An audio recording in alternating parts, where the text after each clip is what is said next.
teaching us like how it came about. Your paper topics are on. No, I'm talking about the final. Kind of. Yeah.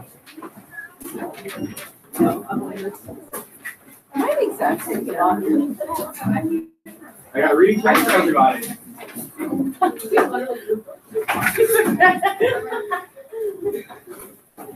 Thank you. Bye, guys. I'm so smart. Haley, you are right there.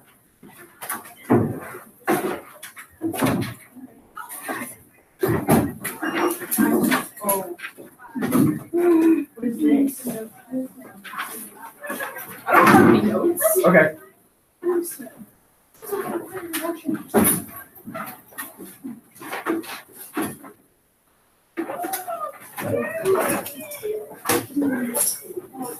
I don't want to go to the locker. I don't know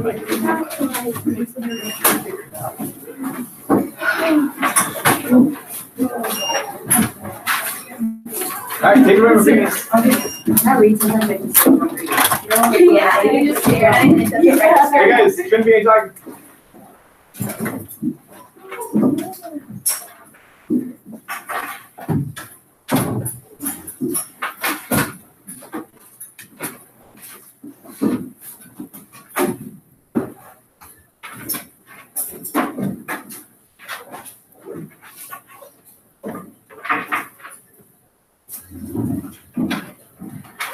Thanks.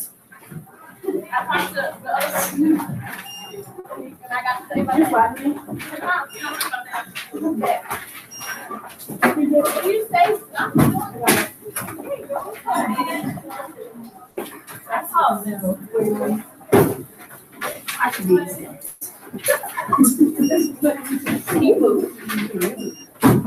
Sydney, no need to talk.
You know what? Didn't have days on it. I think I read the wrong stuff.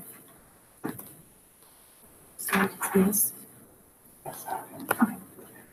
But are you gonna put the dates on the wax? Because I think that's how to do it. Yeah.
All right, Mia Gotch, what's the answer to number 1? How could religion during the early colonial literature era be appropriately described? Highly significant and important. So if you didn't get C, I'd recommend you change your answer to C. Which group was the most influential during early colonial literature? Yeah, Mia. Puritans. D. What? I'd recommend you change your answer to D if you didn't get D. All right, Ava, which intellectual movement was occurring during the time that America was forming? You remember this one? This is the hardest one. Yeah. Was it Renaissance? It was not the Renaissance. It was Enlightenment. You should change your answer to A if you didn't have that. What was the main theme of Native American literature? Guys, what's the main theme? You just shout it out. Reverence towards the earth. Absolutely. Yeah, just shout it out, crickets. All right, and number 5, describe how Native American literature was transmitted. Multiple answers may apply. What are the answers, my people? Storytelling and oral tradition. Did we get a 5 out of 5? Yeah, I did. Now I did. Yeah. All right, I recommend you change your answers. Alexis, can you change Claire's if she didn't have it, and then somebody else left? Yeah, I got it. You got it? Okay, so you're cheating, Sydney? You were just changing somebody else's answers. Okay. All right. Everybody put your student ID on it? You roll it in? Got that part right. Yeah? Nice. Okay. All right, guys. Pass those up. Can I please go get some water? I'm really thirsty. Yeah, can you fill up my water bottle too? And mine. I mean, Actually, I guess yeah. you want to just bring a cart. Yeah, Vera, I'll fill up your water bottle too. Haley, I don't know if it will read a highlighter, but we'll give it a try. I messed it up anyway, so let's do it again. Thank you. I don't know how I messed it up. Hopefully it doesn't. Mr. Gentleman, why do you want it to get so powerful? Because I'm going to be saying a lot of words. Yeah. Can I answer my phone? I tried. Darling. That was a random number. I haven't seen you. All right, guys. I'd recommend you take out some to take notes on. Computer, notebook, whatever.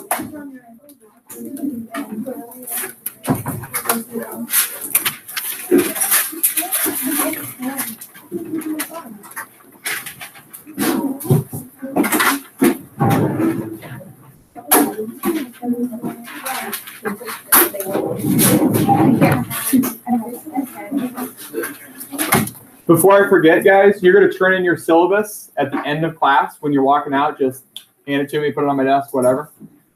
Guys, yes. It's on the computer and you got it. Yeah. So, guys, how was the first reading check? Pretty decent.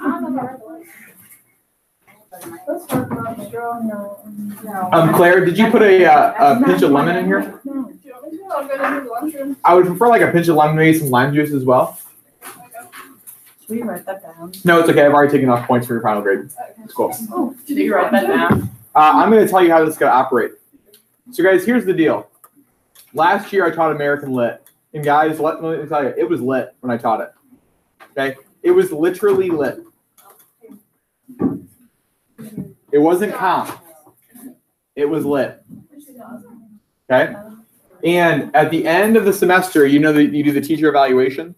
And besides them telling me how much they hated me and couldn't see me as just a general person, one of the comments was, I did an entire class of American literature and I didn't know what American Lit was. Like, I still don't know. So, dramatic pause so I can take a drink. So, what we're going to do is we're going to talk about what American literature is in the lap 1. So that will be like, we talk a little bit about all these eras and time periods, etc. We kind of do it the way Bill would do it. That's why I got this idea, right? And then we read some stuff, and then we finish lap 1. So now you guys are actually going to know what American literature is. Me, are you excited? Definitely. That's what I thought. I was excited too. I was excited for you. Okay. So we're going to pray first, and then I'm going to talk about how we're going to do this. In the name of the Father, and the Son, and the Holy Spirit. Amen. Let's keep it simple today. Pray for all of you and that you have a fantastic semester. Amen. Amen. Should we shut off the lights? Yeah. So guys, I'm going to give you a few slides. That's how I'm going to talk about all this stuff. So in these slides, there's going to be pictures and content and all that stuff. Okay. I like to think of myself as the William Shakespeare of PowerPoint. It's just me. Okay. All right. Yeah. Before you start writing down stuff, though, I'm going to tell you what to write down. So when I change the slide, here's what always tends to happen. I change the slide and everyone goes like that. Okay. Oh, I got it. Like my head. Yeah, I got it. Okay. Instead, what's going to happen is that you're going to stop. You're not going to drop and roll. That's when we have a fire drill. Actually, that is when you're on fire. So I like to think that your hearts will be on fire. So, but I don't want you to stop, drop, and roll. Just so we're clear. So, Carrie, what are you not going to do? You're just going to stop, and then you're just going to kind of listen. Okay, it's the B side of the stop, drop, and roll. So, guys, here's what I need you to know when I'm doing this. I need you to know, here's the first one I want you to write down. Ideologies. We're going to talk about that word in just a second. I need you to know ideologies of these eras. All you need to write down is the word ideologies right now. What do you need to know? Ideologies.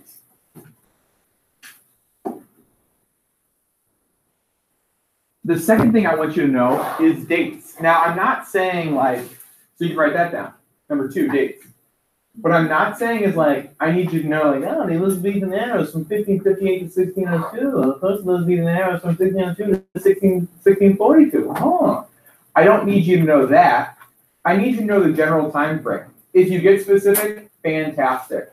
But I'm really more concerned that you know that hey, in the 1700s we were going through the neoclassical era, etc. Okay? So the third thing I need you to know, so this is the third thing you write, authors. Now, why would I have you know authors? Here's why. When did Mark Twain write? Somebody give me some dates. Before we were alive. When did Mark Twain write? Before we were born. That's true, before you were born. Thank you for I said before we were alive. Anybody got a guess? 1893. Not that wrong. Not that wrong. I had one person in the last class who said 1400. Kind of off. I had one person say 500, a little bit off as well. I need you guys to know just the authors as they relate to the era, because in order to understand the era, you need to understand the authors. In order to understand the authors, you need to understand the era, etc. That's the third thing I need you to know. Fourth thing, I need you to write this down. Basic definitions. So guys, those are in order of importance. So guys, what's the most important thing I need you to know? Ideologies. What's the least important but still important? Definition. Okay? If there's anything you study this first, time period second, important authors third, definitions fourth.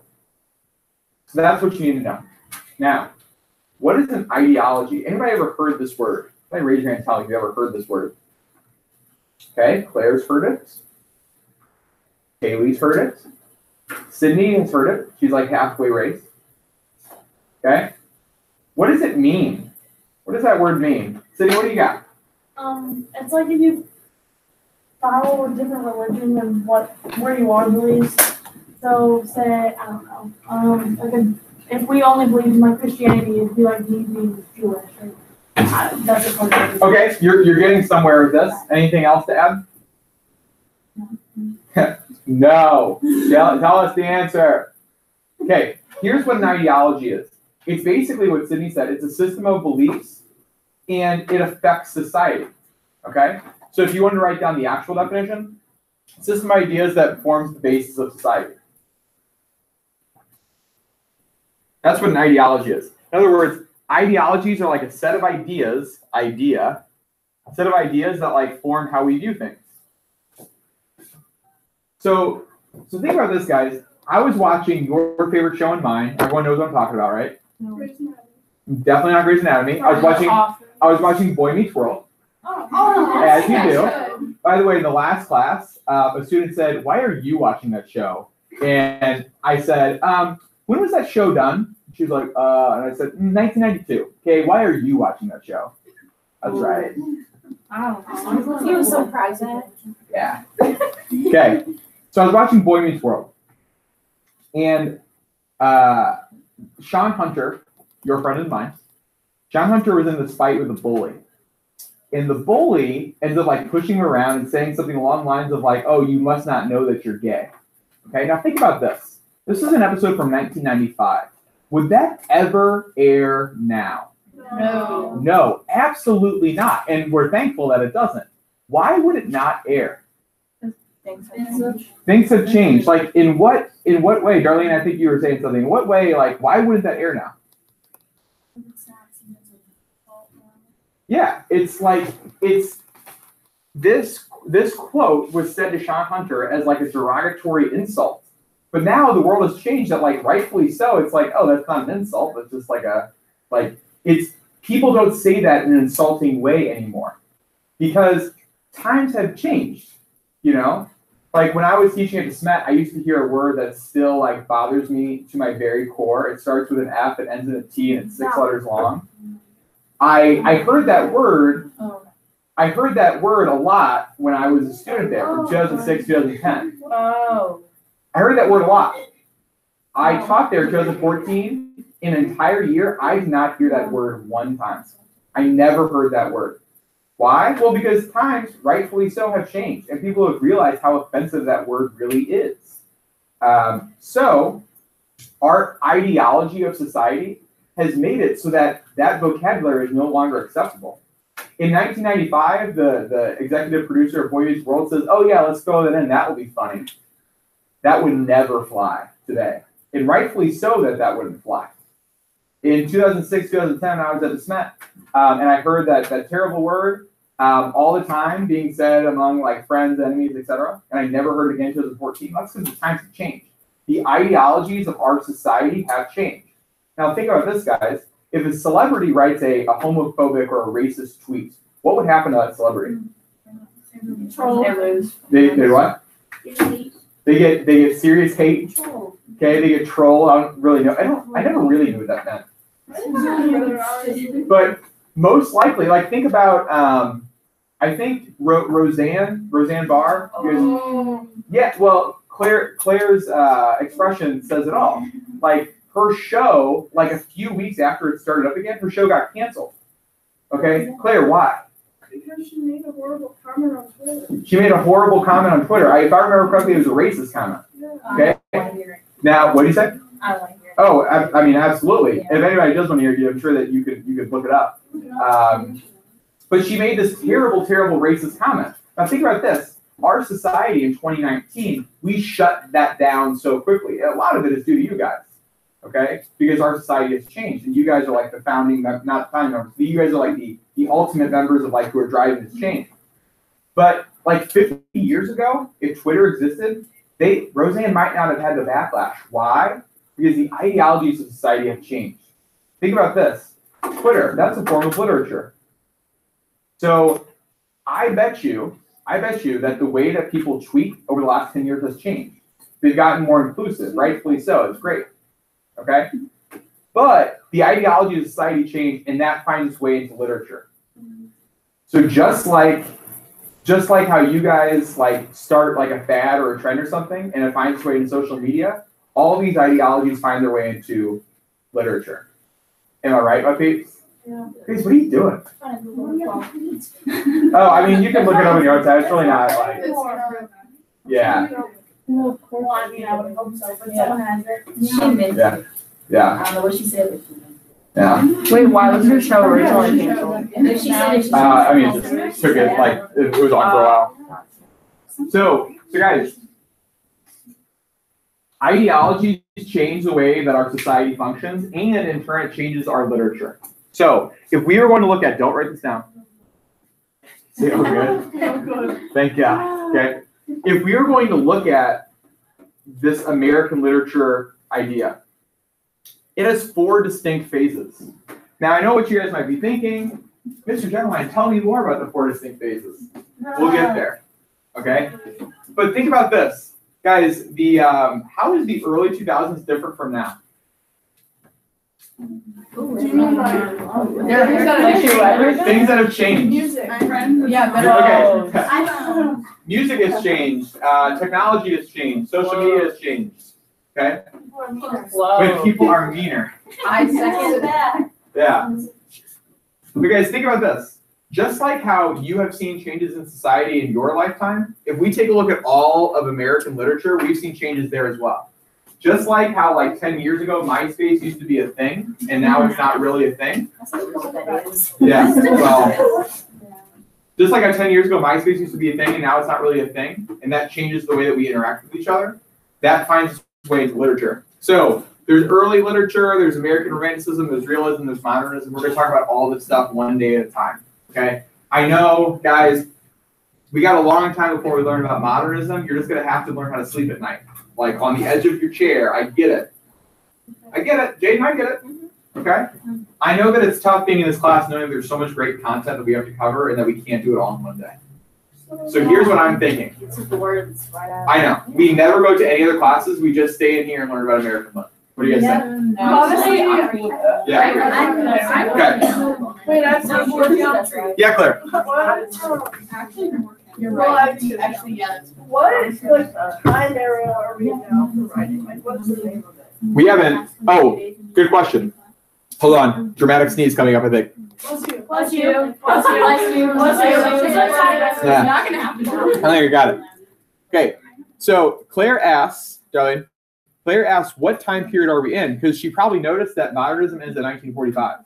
Some people say that we're in postmodernism.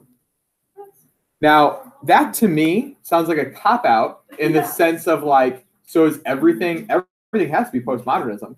What I'd imagine though is that eventually these names will change. Kind of like how I'm a part of the millennial generation, and like later on, when like there's gonna be like Gen, there's Gen Y and Gen Z and all that stuff, there'll probably be like they'll probably call the millennials something else, and then it'll just all change. I don't know. I think modernism will like resurface. I have nothing to base this off of. This is just my own opinion. Claire, second question. No. Okay, here's the first thing I want you guys to write down for this whole set.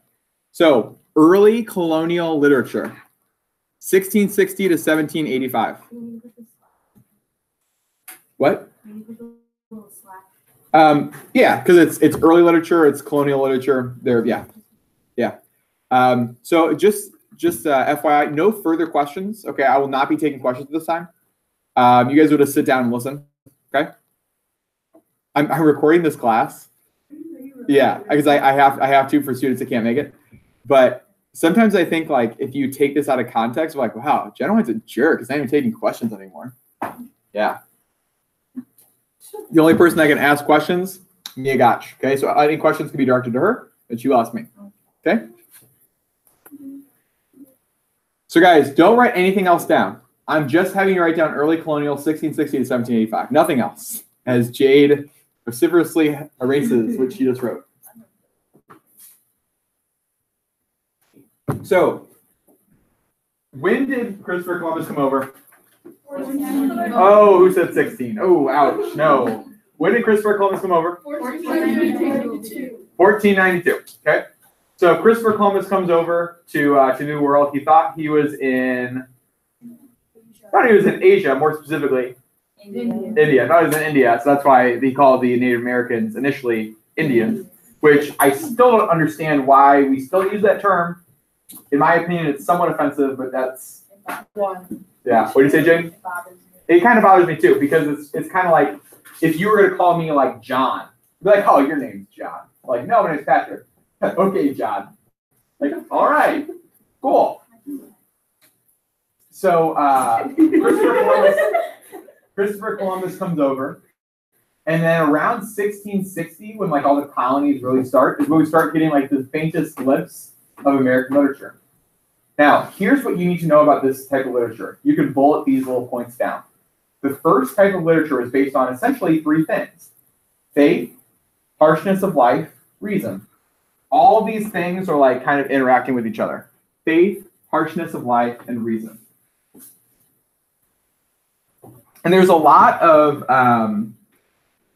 there's like different kind of movements within this movement, but they all kind of center around these themes. These are themes of the literature.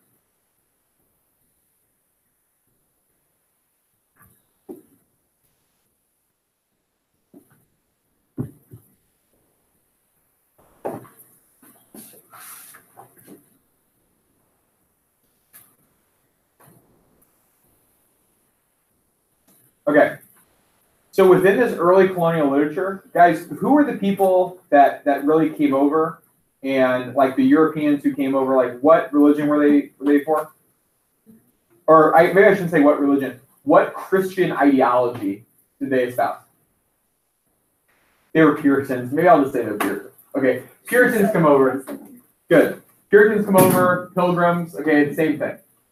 So they come over. And they essentially start writing. Who was already there, obviously? No, in the New World, in America. Oh, Native Americans. So they're interacting with each other. And then, of course, after all the colonies happen and people are colonizing, then like even more Europeans come over and they found the United States of America. All gets crazy, fist pumping, whatever. Okay? So we're going to talk about all those kind of like movements. So if you were talking about like the three major aspects of the era, I give you like themes, like things that keep on coming up. But they're like these aspects, these little movements within the movement. So what movement of American literature are we talking about? What era? Early Early colonial literature, okay? From 1660 to 1785. Yeah. By the way, guys, when was America founded formally? Thank God, yes. 1776. 1776. On what day? July 14th. Isn't it? No, it wasn't actually. Are you kidding me? No, it wasn't actually on the 4th of July. Are you sure? Hold on. Claire's right. Why should be after? The Declaration of Independence, can we agree that the Declaration of Independence is dated July 4th, 1776, though? Yeah. Okay. July 4th. Okay. So guys, we're talking about this early, hold on guys. We're talking about this early colonial period of literature. So in that, there's a whole bunch of literature about like the harsh realities of life and reason and faith. The kind of like movements within it are something we've already talked about. There's Native American literature, there's Christian faith, there's Revolution texts. Now think about this. I told you guys that a lot of themes arise in this early colonial literature. What were some of the themes that arose? I just told you to bullet them. Faith. Okay, let's talk about faith. Who do you, like, the Puritans are the people that are talking about faith. Who do you think is the one that are coming in and they're using like reason? The revolutionaries. Okay? The harshness of life is something that's kind of done by all of them. Native American literature is like kind of its own thing. Okay? Native American literature in a lot of ways is like the most American type of literature. But it's so different from the other two that we're just going to kind of talk about that singularly. Okay? So guys, what era of American literature are we talking about right now? Early colonial. Earlier colonial. Some themes in that era are what? Faith. Harshness of life. Reason. Okay? Some of the things that we're talking about. Within that era, though, there's like kind of different parts of it. There's Puritans who come over and write like Christian texts. There's revolutionaries who come over and write revolutionary texts. And there's Native Americans who are there that write Native American texts. Okay? So right now we're just going to talk about the first one, the Native American literature. You guys read some Native American literature for homework. Am I correct? Yeah. Okay. So we're short on time, so I'm not going to do like a real activity right here. What were some things that kind of define that literature that you read? So I think you guys read the like How the World Was Made, and I think the other one was like How the Leopard Got Its Claws. Yeah. Okay. What were some things that define the literature? Take like 2 seconds. Okay, maybe like a minute. Take like a minute, talk about it with your peeps, and come up with some answers. Stir the pot. Take it away, guys. Yeah. First thing I heard, I didn't read. That was me. Yeah.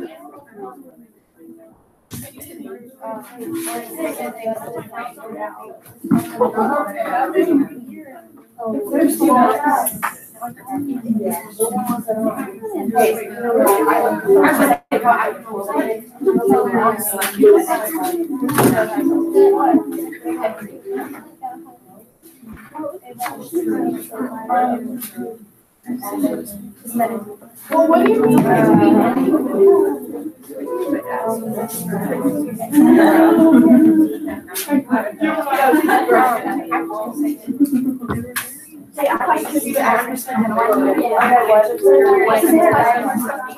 Gentlemen, I have a question from you from your. Okay. You said what was the question that you were asking? The question is the reason why I'm the greatest teacher of all time. Yeah. No, we were talking about what defines like Native American literature. All right, guys, what did you come up with? What defines Native American literature? Alexis, what do you got? Respect for wildlife. Yeah, something that was even brought up in your little reading check pop quiz type thing. Respect for wildlife, respect for nature, absolutely. What else do we got? That's all you guys took away from it. All right. After Grace Henderson, what do you got? well, Megan? after Alexis said something, it made our answer sound really stupid. Well, what do you guys have? Say your answer. We just said the animals can talk. Yeah, no, but that's actually something. So like these animals, They they stand in the place of like human characters. yeah, like they have human, like, not ability, I mean, I guess abilities since they can talk. Or Yeah. classification. Yeah. So they do that to make me sound smarter. Absolutely, Sydney. Okay, so the Native Americans saw animals, plants, and forces of nature as a part of like the sacred cycle. So it's like their belief system. Like, Yeah. that's what I wrote about it. They saw it as like the sacred cycle. Good, Alexis. They personified the animals to make them seem more important and to have more of an impact on the world. Yeah, really good deduction right there. They personified it, and everyone's like, yeah, so it's a great deduction. Let me just take up my pipe and my leather chair. Oh, that's a good job. Your what? My pipe and my leather chair.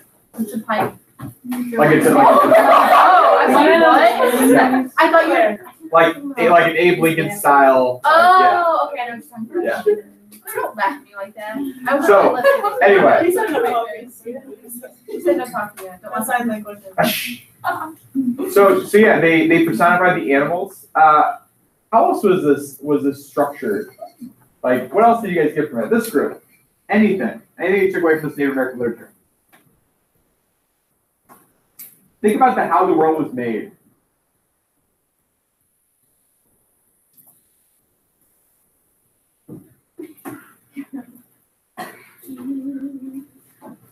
What's the point of that? What's the point of the how the world was made story? To tell how the world was made. Yeah, in other words, they call this before I get to Alexis, what do they call this? Myth. Myth. Yeah, a myth. Usually we're to talk about. Yeah, creation myth. Alexis, what are you gonna say? These two stories were both written in a way to like educate. Yeah, to educate, absolutely. So guys, if you're gonna take a look, at the Native American literature, there are a few things in it that are very pervasive. They come up a lot. One of the things is that all of these texts, I'll write this down. One of the things that all these texts were disseminated via oral tradition, okay? So what is oral tradition in your own words? Yeah, Megan. Telling stories to like people younger than you, so they can tell them to their people that will be younger than them. Yeah, telling stories. Jaden, what are you gonna say? That was it. So is there a way, Jaden, that oral tradition happens in all of our lives? Gossip. Gossip happens, absolutely. Have your parents or your grandparents ever done this to you? Well, when I was a kid. Yeah. I mean, in a lot of ways. Well, when I was Yeah. did that. The I never did it. oh, guys, like the story I just told you about my experience teaching at the SMAT. You know, like about how great it was when I came back and I didn't hear any of this language. That was oral tradition. You know, so one of the big things about Native American literature is that it was all told in oral tradition. So here's something that you should write down. You should just write down oral tradition, And then you just say like word of mouth stories if you wanted to write something like that down. Oral tradition, word of mouth stories. That's how Native American literature was disseminated. They didn't write things down. They didn't have a printing press. Printing press did not come until what year, do you guys know? 17. No, 1814. 1440.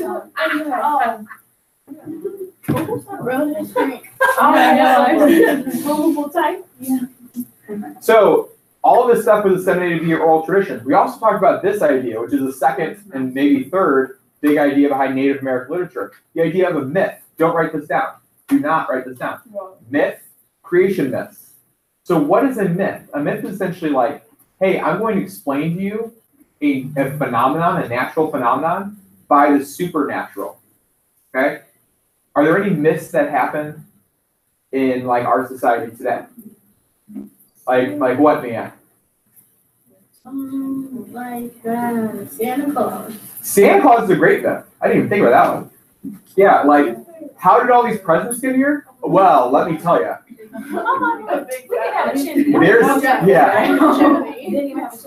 So, and then, do you guys know how Santa gets down the chimney?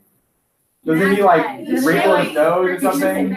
I thought he said like and then she said we go door a lot. No, I thought there was something where like he would like do something with his nose and then just in my family? There's a story on it. Yeah. Yeah, I know what you're talking about. So